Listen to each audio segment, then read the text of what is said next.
A well-regulated militia being necessary to the security of a free state. The right of the people to keep and bear arms shall not be infringed. Yes, you know, we say that every Cammon company, but today it has a special resonance because over the weekend, you know, we saw Michael Moore. Well, some of you may have seen Michael Moore. Yeah, he is still around. On his Substack. Everybody has a Substack, except for me. I don't have a Substack. Had a post about how we need to repeal and replace the Second Amendment. Yeah. We also saw at USA Today, a new opinion piece by an anti-gun attorney who says Americans can't handle their guns. It's time to repeal the Second Amendment. Mm-hmm. You know, on the one hand, I suppose it's good that these anti-gun activists are finally acknowledging that the Second Amendment is real, because for decades, of course, they have pretended that the Second Amendment is no impediment whatsoever to their gun ban plans, right? Or it just protects a collective right. No, it doesn't. It protects an individual right. Well, but I mean, it just to keep a gun in your home. No, also to carry a firearm in public as well. In fact, again, most of the gun control laws that the gun control activists have been demanding for decades aren't going to comply with the test that the Supreme Court laid out in New York State Rifle and Pistol Association versus Bruin, which said that you have to look both at the plain text of the Second Amendment as well as the history and the tradition of the right to keep and bear arms in this country, particularly at the time of the founding and at the time of the ratification of the 14th Amendment. And in 1791, in 1867 or so, 66, right? You just simply didn't see the type of gun control legislation and bans on commonly owned firearms, much less all civilian possession of firearms, that gun control activists are demanding. Simply didn't exist. So, to their credit, a little smidgen of credit, these gun control activists are now saying, oh, okay, fine. It's a real right, but it's a right I don't like. It's a right that should go away. It's a right that should be repealed and replaced with something else. So what exactly does Michael Moore's 28th Amendment look like? First of all, it's really long. Unlike virtually every other amendment in our Constitution, this has 8 different sections to it. Yeah, there's sections 1 through 4, sections 5 through 8. And we can go through a couple of these. I'm not going to spend a whole lot of time talking about Michael Moore because he's a goofball. But this is a little bit of what he says in his repeal and replace the Second Amendment. It says the inalienable right of a free people to be kept safe from gun violence in the fear thereof must not be infringed and shall be protected by the Congress and the states. This amendment thus repeals and replaces the Second Amendment. Followed by, Congress shall create a mandatory system of firearm registration and licensing for the following limited purposes. A, the licensed hunters of game. B, the licensed ranges for the sport of target shooting. And C, for the few who can demonstrate a special need for personal protection. All who seek a firearm will undergo a strict vetting process with a thorough background check, including the written and confidential approval of family members, spouses and ex-spouses, and or partners and ex-partners, coworkers and neighbors. A mental health check will also be required. There'll be a waiting period of 1 month to complete the full background check. Those who meet all the requirements for the restricted gun owners groups and successfully pass the background check must take a firearm safety course and pass a written test on an annual basis. You got to be 25 years old to own a gun in Michael Moore's world, with renewal and review of the firearms license recurring on a annual basis. Also says that the Congress will stipulate and continually update the limited list of approved firearms for civilian use, including weapons of the future that are not yet invented. So he says all automatic and semi-automatic weapons and all devices which can enable a single-shot gun to fire automatically or semi-automatically. Any weapon that can hold more than 6 bullets or rounds at any time, or any magazine that holds more than 6 bullets. All guns made of plastic, or any homemade equipment and machinery, or a 3D printer that can make a gun or a weapon that can take a human life. Let's see. He says it's fascinating to me. In all of these restrictions, Michael Moore never talks about what should happen to people who violate his new laws, right? Closest he gets to that is Section 8. Persons already owning any of the above banned firearms and who do not fall into the legal groups of restricted firearms owners will have 1 month from the ratification of this amendment to turn in their firearms for destruction by local law enforcement. These local authorities may organize a gun buyback program to assist in this effort. Okay, but what happens to again, we got roughly 100 million gun owners out there. What happens if, let's just say, 10% don't comply? 10%. Now you got 10 million Americans out there who are violating the law, continuing to own firearms that Michael Moore doesn't want them to have. What does Michael Moore want to do about it? What does he suggest be done with those 10 million Americans? Keep in mind the current prison population in the United States, that includes county jails, state prisons, federal prisons, around 2 million Americans. So potentially, the 28th Amendment, as envisioned by Michael Moore, could lead to, and again, I'm being conservative here, a 5-fold increase in the number of incarcerated Americans. And by the way, where does Michael Moore think the 28th Amendment is most likely to be enforced? Not in red states. I mean, again, you want to see the rise of the Second Amendment sanctuary movement once again. Okay. Try to repeal and replace the Second Amendment. You're going to have a lot of red states out there who say, no, we're not doing this. And what's going to happen then? It's a silly argument. And frankly, one that I would not waste my time talking about if it were just Michael Moore. But it's not just Michael Moore. That's the sad thing. Carly Pearson is a New York licensed attorney.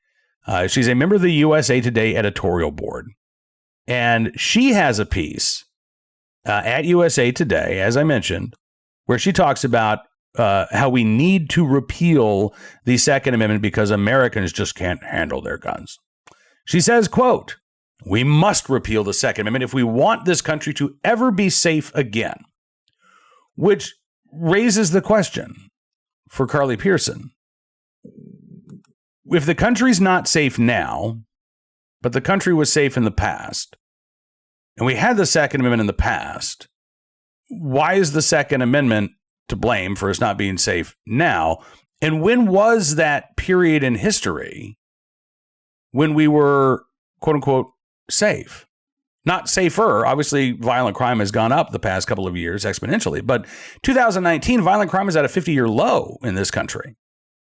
And violent crime had fallen by more than 50% since the early 1990s. I mean, that's fantastic. So was that when America was safe, 2019? Was it before 2019? Well, I mean, when was it? If there was this magical time in our nation's past where we didn't have problems with violent crime, I'd love to know when it was. But again, I would remind Carly Pearson that the Second Amendment apparently was a thing back then, too.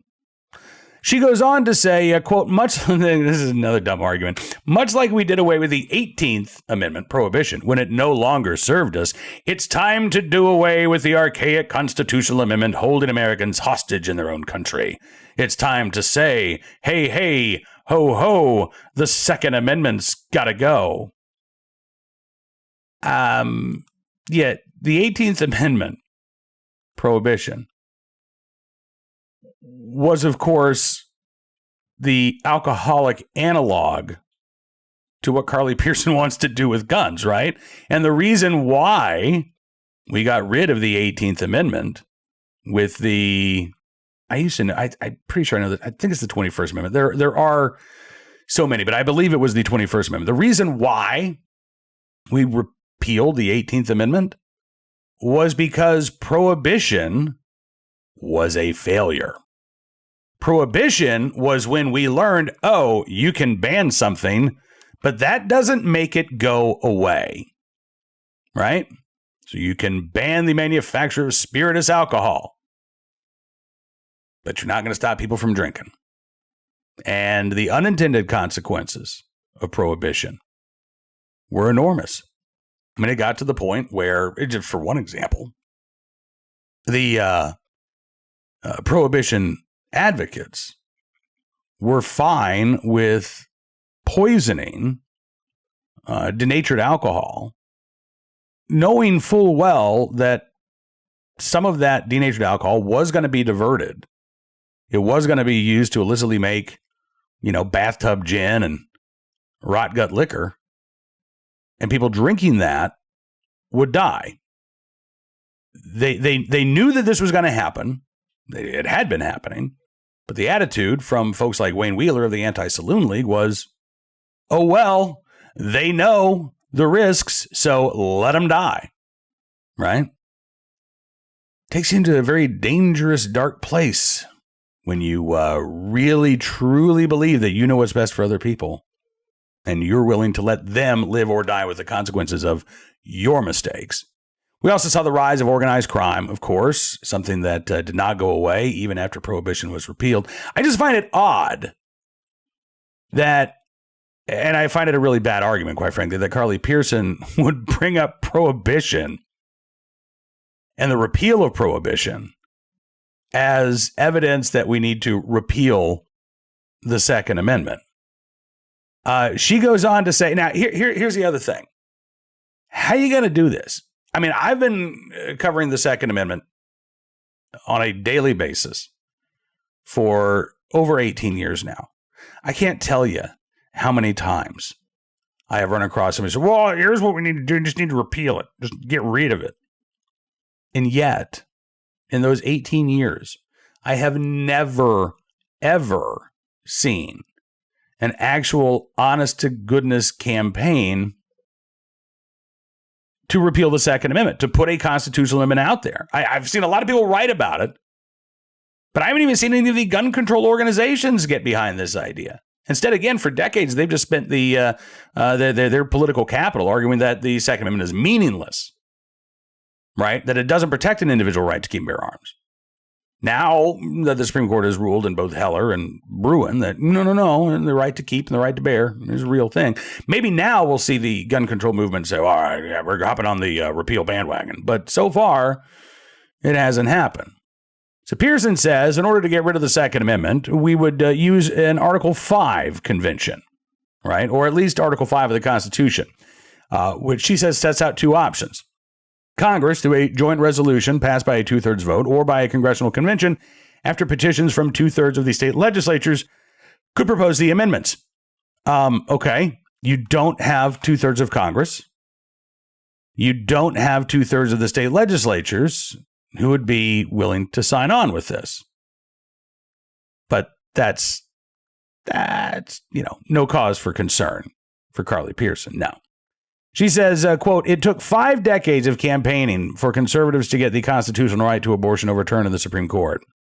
Repealing the Second Amendment may look like a long shot today, but if progressives and moderates show up in full force to vote the right people into office over the next couple of decades, nothing is impossible. I just have this image of some anti-gun activist reading Carly Pearson's column at USA Today and getting more and more excited. Yeah, right on, Carly.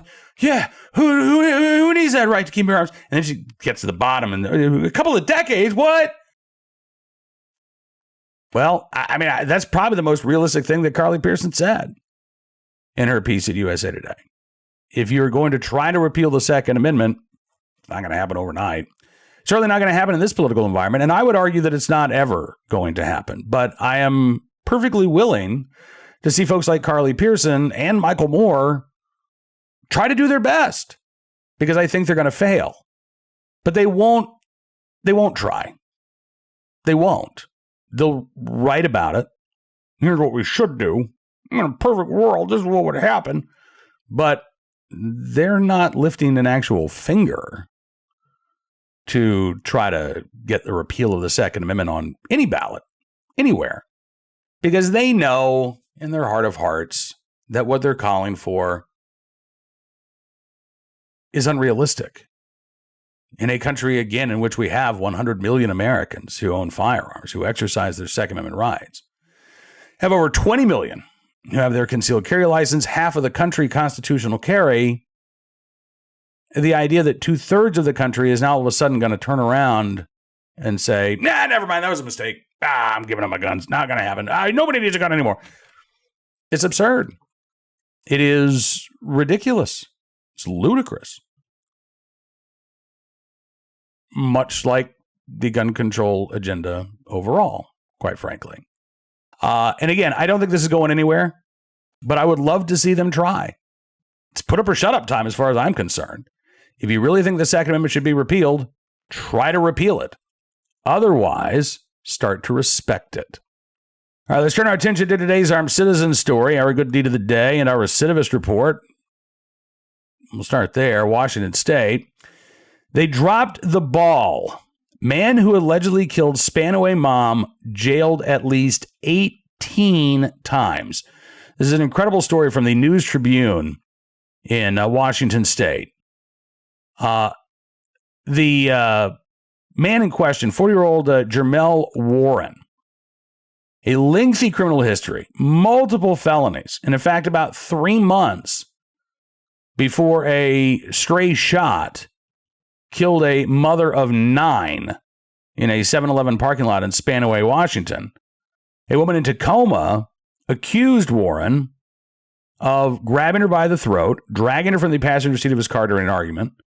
An officer noted an apparent bite mark on her face. She said that it felt like her face was breaking. This was in late February. Just a few weeks prior to that, the State Department of Corrections had issued an arrest warrant for Warren after he failed to report to a probation officer. But as the newspaper reports, officers didn't arrest Warren, who has local felony convictions going back to 1997, until he had been implicated in 3 more crimes, including the homicide of Angelina Palmer in Spanaway at the end of May. Now, the News Tribune said that they went through dozens of pages of court filings detailing Warren's lengthy criminal history and contacts with law enforcement agencies over the last several months. And those documents show how he avoided harsher prison sentences in multiple cases through plea deals. Police failed to capture him as he crisscrossed between Pierce County jurisdictions. Let's talk just a little bit about the plea deals. According to the Union Tribune, Warren has had multiple DUI convictions, 5 in all, 3 since 2016. In 2019, he told a sheriff's deputy, quote, "I believe my alcohol usage has affected everything that's gone wrong in my life." When he was sentenced in 2017 and 2019, he was not required to complete any sort of substance abuse treatment. Department of Corrections spokesperson said any records related to any therapy that he received while in prison are private health information, right? County district court probation officers apparently didn't require Warren, or weren't required to ensure that Warren was staying sober. He was charged again in 2017, 2019, and again in October of 2021, when he reportedly reached speeds of up to 90 miles an hour on a state road. But the Department of Corrections released him back into community custody a few days later after another violation of his release conditions. So you've got, again, all kinds of issues in his past. Multiple felony convictions, multiple times behind bars, but not enough time. And far more slaps on the wrist. One of the family members of the woman who was killed says he's looking for accountability. And he hopes to file a lawsuit against law enforcement because he doesn't think he's going to get accountability in the legal justice system. I don't blame him, quite honestly. Because again, cases like Jermell Warren's are not the exception. If they were, we wouldn't be able to find these stories every day. They may not be the rule in the criminal justice system, but they are a rule in the criminal justice system. Cases like Warren's are not unusual. They're not uncommon. And sadly, they're often not covered unless or until one of these prolific offenders ends up doing something so heinous that it ends up on the front page of the local newspaper, or at least the nightly news. And then we pay attention for a day, and then we ignore the problem again. But we never really address the underlying issues within the criminal justice system. Democrats don't want to. They want to put more gun control laws in place. And Republicans, by and large, have really, we're opposed to defunding the police. We're opposed to the criminal justice reform efforts, but I don't think Republicans are doing as good a job as they need to at offering substantive fixes to the many cracks right now in the foundation of our criminal justice system. So I think, honestly, both sides could be doing a lot more. I don't have high hopes that Democrats are going to, but I wish that we did see more effort from the right in terms of fixing these fundamental problems. Now, today's armed citizen story from Chicago, where an offender, would-be armed robber, shot while trying to rob a business there in the Rosemore neighborhood. This was over the weekend. We don't have a lot of information about it either. According to CBS Chicago, happened Sunday afternoon, just around noon. Police say the would-be armed robber walked into the business at gunpoint. Somebody inside the business then shot the suspect. The offender fired shots back but didn't strike anybody. The offender taken to local hospital in serious condition with a gunshot wound to the chin. Detectives are investigating. I would say this would be a pretty clear-cut case of self-defense, even in Chicago. But we'll keep our eyes open for any more details as they become available. Finally, today, our good deed of the day in the right place at the right time, willing and able to do the right thing. A Arizonan who was able to pull a man out of a burning RV in Apache Junction, Arizona. Now, Adrian Garcia is the guy who leapt into action. The man he saved is still in the hospital with severe burns, over 15% of his body. But according to Fox 10 in Phoenix, doctors told the victim's family that if he had spent another 5 minutes in this trailer that caught fire, he would have died. Garcia says he was driving down Main Street in Apache Junction and he noticed smoke in the distance. So he pulled over, ran to a trailer park, heard a woman screaming that a man named Brad was still inside. Access to the park was blocked by a 6-foot wall, according to Garcia. So he had to, get pretty creative to actually get there. He said, at that point, I'm like, I got to get him out. I ran across the street against the officer's orders, who was controlling the crowd. She told me not to jump the wall, but I told her, don't worry, ma'am, I'm a professional. And I jumped over the wall. He then found a door to the RV, managed to get inside. He said, sure enough, there's a male laying on the floor with his back right in front of the doorway. I tried to lift him up, but he's a big guy. So I wedged my feet into the doorway, gave him some leverage, yanked him out. We both fell out of the trailer onto the floor. That's amazing. Adrian Garcia, by the way, says he does not consider himself a hero. He says, nope, just right place, right time. Brad's family, the burn victim's family, disagrees. They say, no, he's a hero. Adriana Hirsch, who is the mother of Brad's children, says, I was taken aback by his bravery. A random person pulling off of the street and hopping a wall. And to know that there are still people out there like that is comforting. Again, Brad, still in the hospital, but is expected to recover. And Adrian Garcia, the man who made that possible. So in the right place, at the right time, willing and able to do the right thing. Mr. Garcia, we thank you, sir, for your very, very good deed. Now, that is all the time we've got for you on this edition of Bearing Arms Cam & Company. I want to thank you for being a part of the program. As always, we got a lot of stuff to cover today, including Joe Biden's celebration at the White House for the gun deal that was signed into law a couple of weeks ago. Yeah, they're trying to milk that for all it's worth. Plus, we've got new legal fights on the horizon. Second Amendment groups going on offense right now. We'll have all of the details at bearingarms.com. If you like what you see, make sure you become a VIP subscriber and support the independent pro-Second Amendment journalism that we are doing at bearingarms.com. Just go to bearingarms.com/subscribe. Use the promo code GUNRIGHTS and you can get a significant savings on your VIP membership. We really do appreciate your support. It does make a difference. So thank you very much. We'll be back tomorrow with another edition of Bearing Arms Cam & Company. Our friend Rick Ector is going to join us on the program tomorrow. Looking forward to that. Until then, be well, be safe, and be free.